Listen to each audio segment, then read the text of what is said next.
प्यारे दोस्तों, स्वागत है आपका एग्ज़ाम 360 में। दोस्तों, हम लोग देखिए यहाँ पे हम लोग किसके बारे में बात करने वाले हैं। आज हम लोग बात करेंगे फ्यूल और फूड प्रिजर्वेटिव के बारे में। फ्यूल और फूड प्रिजर्वेटिव ये क्या केमिस्ट्री का बहुत इंपॉर्टेंट टॉपिक है और आप लोग को जो भी इम्पोर्टेंट इसमें फैक्ट्स हैं उसको आप लोग ज़रूर ध्यान में रखिए और ध्यान से देखिए। ठीक है।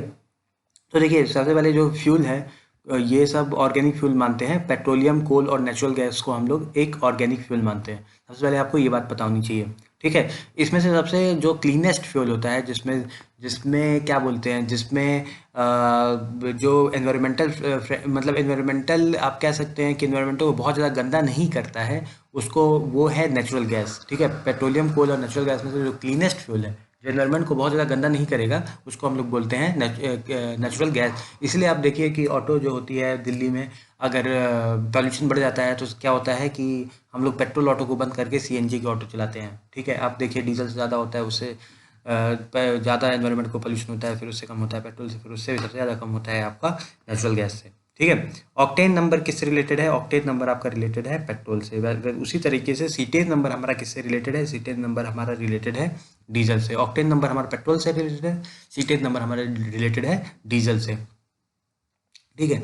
अब आगे देखिए, आगे क्या है कि बायोगैस प्लांट जब जब भी बायोगैस प्लांट जो होता है, उसका जो बाई प्रोडक्ट होता है वो मीथेन होता है। और मीथेन से हम क्या करते हैं? मीथेन से हम खाना बना सकते हैं, कुकिंग में बहुत ज़्यादा काम आता है। तो आपका क्या हो गया? बायोगैस प्लांट का जो बाई प्रोडक्ट है वो मीथेन होता है, मीथेन से हम कुकिंग में हेल्प करता है।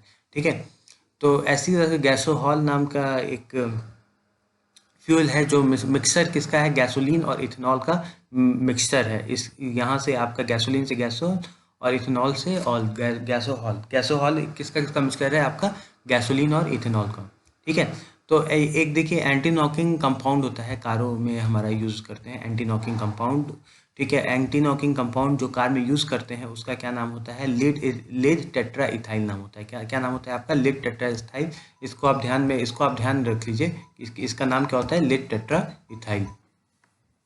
आगे बढ़ते हैं फ्रेंड। और अभी हम लोग क्या देखने वाले हैं कि एलपीजी में जो कॉन्स्टिट्यूएंट्स होता है, एलपीजी में सबसे इंपॉर्टेंट जो कॉन्स्टिट्यूएंट्स होता है वो क्या होता है? मीथेन होता है, प्रोपेन होता है और ब्यूटेन होता है। जो हमारे घर में एलपीजी आता है उसमें जो कॉन्स्टिट्यूएंट है वो सब उसमें क्या होता है? मीथेन, प्रोपेन और ब्यूटेन।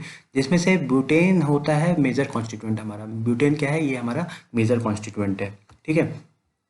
तो यहाँ तक हमने कर लिया है, और भी आगे हम लोग जो भी फैक्ट इंपॉर्टेंट फैक्ट्स है उसको ही बस हम लोग को देखना है, उसको हम लोग देख लेते हैं और इसे ख़त्म करते हैं।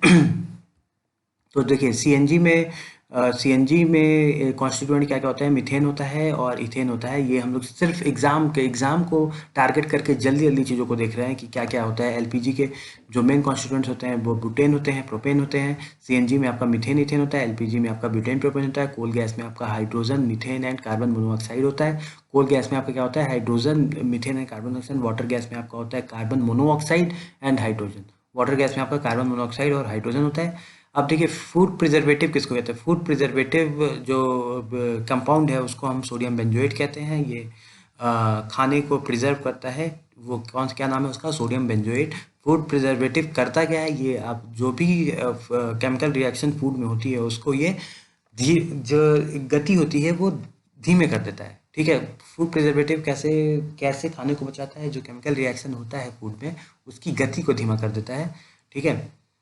एक और चीज़ देखिए कि जो एनिमल चारकोल है, एनिमल चारकोल का जो शुगर के डीकलराइज यानी कलर उसका हटाने में, ठीक है, शुगर के डीकलराइज करने में हम क्या यूज़ करते हैं? एनिमल चारकोल यूज़ करते हैं। अगर जैसे चीनी की जगह एक आर्टिफिशियल स्वीटनर होता है। ठीक है। आर्टिफिशियल स्वीटनर मीठा तो चीनी की तरह लगता है लेकिन उसमें कैलोरी नहीं होती है। ठीक है।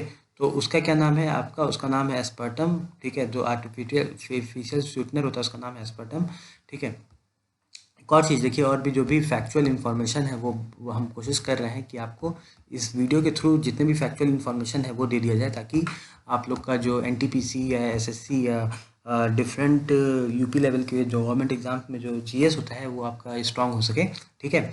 मिल्क सोर क्यों हो जाता है? Milk become sour due to the lactic acid. Lactic acid की वजह से वो खट्टा हो जाता है। और लैक्टिक एसिड, ठीक है, और बैक्टीरिया की वजह से एक्चुअली क्या होता है कि आप देखे होंगे कि गर्मियों के मौसम में मिल्क में जो बैक्टीरिया बहुत ज़्यादा लग जाते हैं, तो बैक्टीरिया की वजह से क्या मिल्क फट जाता है, ठीक है। क्योंकि गर्मियों में बैक्टीरिया, आप देखे होंगे कि गर्मी का मौसम होता है या आप क्या बारिश का मौसम होता है, तो उसमें आप अगर दूध खौला के छोड़ देते हैं, ठीक है, या आप देर देर लेते हैं खौला के छोड़ने में, तो उसमें क्या होता है कि दूध फट जाता है। क्यों क्यों फट जाता है? कि उस समय बैक्टीरिया बहुत उस एनवायरनमेंट में बहुत तेज़ी से मल्टीप्लाई करती हैं, मल्टीप्लाई करने के कारण वो दूध फट जाता है। लेकिन ठंडियों के मौसम में ऐसा नहीं होता है, क्योंकि बैक्टीरिया उस मौसम में या उस एनवायरनमेंट में मल्टीप्लाई नहीं कर पाती हैं और उस पर एक्ट नहीं कर पाती हैं, ठीक है।